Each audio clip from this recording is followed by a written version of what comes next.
इस सृष्टि में सब कुछ शून्यता से आता है और वापस शून्य में ही चला जाता है।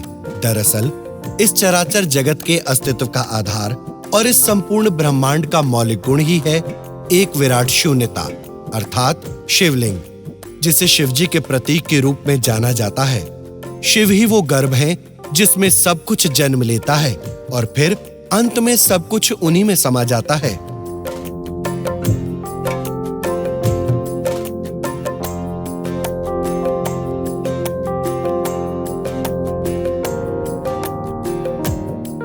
जिस तरह ब्रह्मा जी इस सृष्टि के रचनाकार हैं, विष्णु जी पालक हैं, ठीक उसी प्रकार भगवान शिव सृष्टि के संहारक हैं। सभी प्रकार के अवगुण और दोषों से रहित महादेव को सबसे प्रिय है प्रदोष तिथि और प्रदोष काल।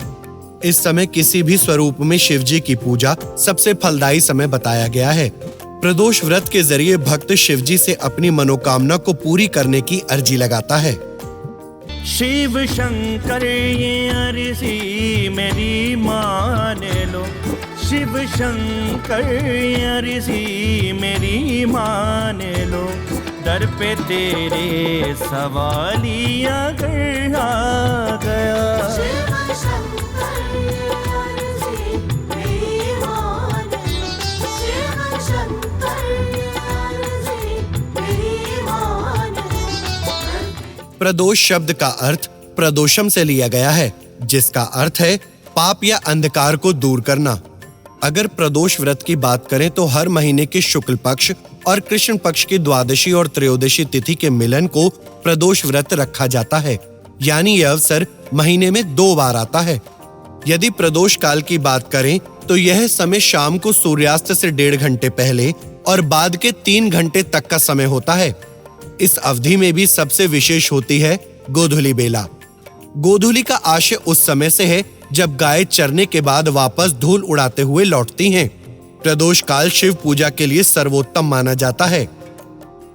दिल में तेरी की मूरत समाई हुई, जिंदगी मुझसे मेरी पराई हुई, जिंदगी मुझसे मेरी पराई हुई। झोली फैला के खाली मैं दर पे खड़ा, झोली फैला के खाली मैं दर पे खड़ा, मेरी बिगड़ी बना दे तू सबसे बड़ा। इस दिन व्रती को अन्न का त्याग कर फीका या मीठा फलाहार ही करना चाहिए। प्रदोष व्रत के दिन प्रदोष काल में महादेव के पूजन और रुद्राभिषेक से मनुष्य पाप रहित होकर मनोकामनाएं पूर्ण करता हुआ व्रत के प्रभाव से अंत में शिवलोक में वास करता है। शिव महापुराण के अनुसार प्रदोष तिथि महादेव की अत्यंत प्रिय है। इस समय समस्त गुणों से युक्त महादेव माता पार्वती के साथ नंदी पर विराजमान होते हैं और त्रिगुण रूप से संसार की रक्षा करते हैं। जहां गृहस्थ जीवन वाले व्रत के प्रभाव से परिवार में सुख, समृद्धि और शांति का आशीर्वाद पाते हैं, वहीं सन्यासी मनोबल और धैर्य प्राप्त कर अंत में सद्गति को प्राप्त होते हैं। जो पुण्य 12 ज्योतिर्लिंग के पूजन से मिलता है, वही पुण्य प्रदोष तिथि के दिन प्रदोष काल में शिव पूजन से मिलता है। मैं अकेला ही दुखिया नहीं हूँ यहाँ, मैं अकेला ही दुखिया नहीं हूँ यहाँ, सारी दुनिया पे रहमत की कर दो दया।